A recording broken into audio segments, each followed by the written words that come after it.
Hello, I'm Matt Gillard, and welcome to another edition of Capital Corner, your weekly update on early childhood issues brought to you right here from your state capital in Lansing.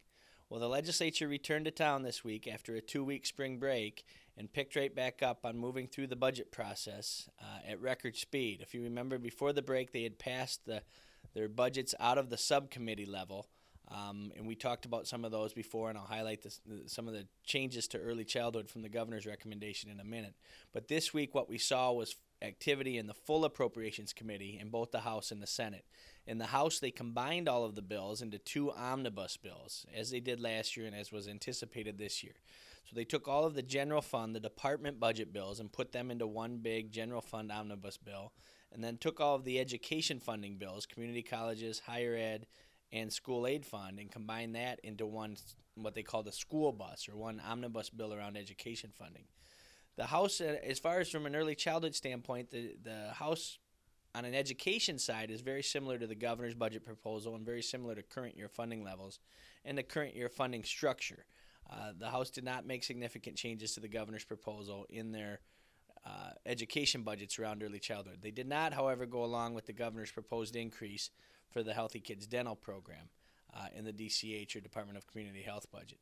But those budgets did all pass out of the full Appropriations Committee in the House, and those two big bills now, those two omnibus bills, will be on the House floor for consideration next week, and they're expected to move quickly on the House floor next week as well.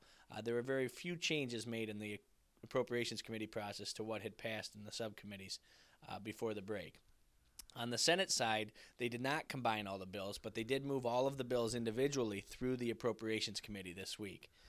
If you remember, we talked about before the break some significant changes that the Senate had proposed to early childhood funding into funding streams, including some block grant language and some restrictions on the child care quality dollars.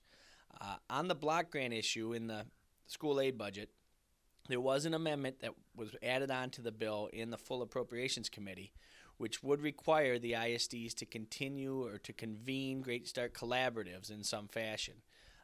It still is really unclear as to how the oversight would work on those, or what would actually be required of those collaboratives. But there was language added to the block grant provision requiring ISDs to convene Great Start collaboratives.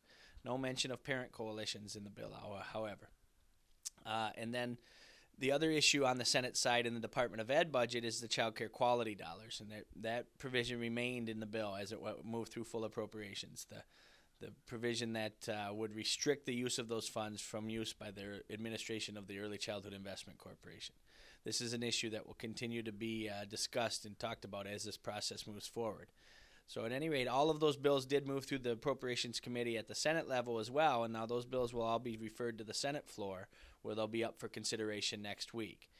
This process is moving very quickly, as we talked about before. This legislature has self-imposed a June 1st deadline to have the entire budget completed and handed to Governor Snyder for his signature. So what will happen now from a process standpoint is, like I said, these bills will be referred to the full Senate floor. In the House, the two big omnibus bills will be referred to the House floor, where we expect as early as next week action on the floor. Those bills will then be transferred from chamber to chamber, where they'll be not concurred with, and ultimately all these bills will end up in conference committees. It looks like we're going to end up like we did last year, with just the two big bills out of the House into conference committees, and so ultimately those conference committees will work out the differences between the versions of the House and the Senate. Probably not much action or any action on the conference committees until after the May Revenue Estimating Conference. There's a May Revenue Estimating Conference scheduled for May 16th, I believe, and that's the date that the legislature will get their final target numbers, where the latest projections will be on how much money the state has to spend for the next fiscal year.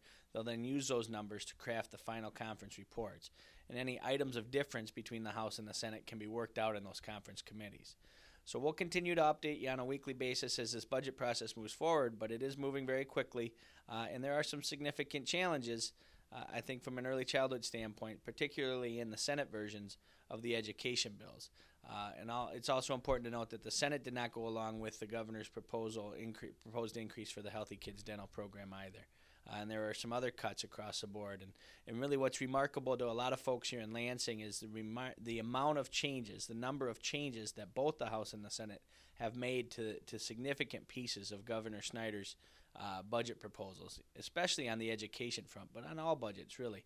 It's remarkable with the Republicans being in control of both chambers of the legislature and the governor's office that there's this much disagreement at this point about what direction these budgets should take. But I look for that to be ironed out relatively smoothly as the process moves forward, with everybody, I think, committed to trying to get this budget done, certainly in the month of May, and to the governor by June 1st. On an unrelated item, some exciting news this week. Governor Snyder was actually in Afghanistan visiting some Michigan troops that are stationed over there. And while he was away, Lieutenant Governor Calley, as was planned, signed the autism insurance legislation.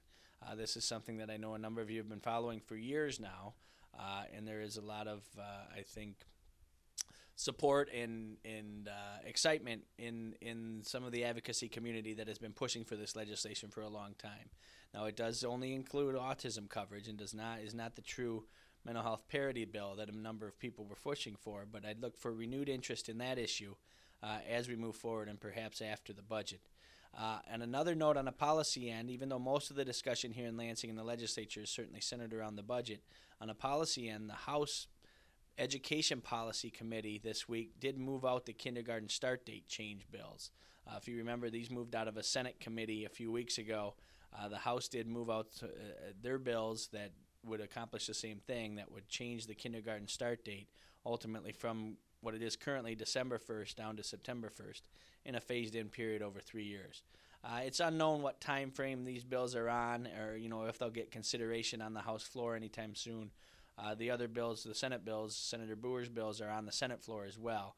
It's becoming increasingly obvious, I think, that these bills will not likely be part of this budget negotiations for next year, for the 2012-2013 fiscal year, but are probably likely to become part of the discussion for the following fiscal year, giving schools a little more time to get ready for the change and the phased-in change for a kindergarten start date. But that's something we'll continue to update you on as well.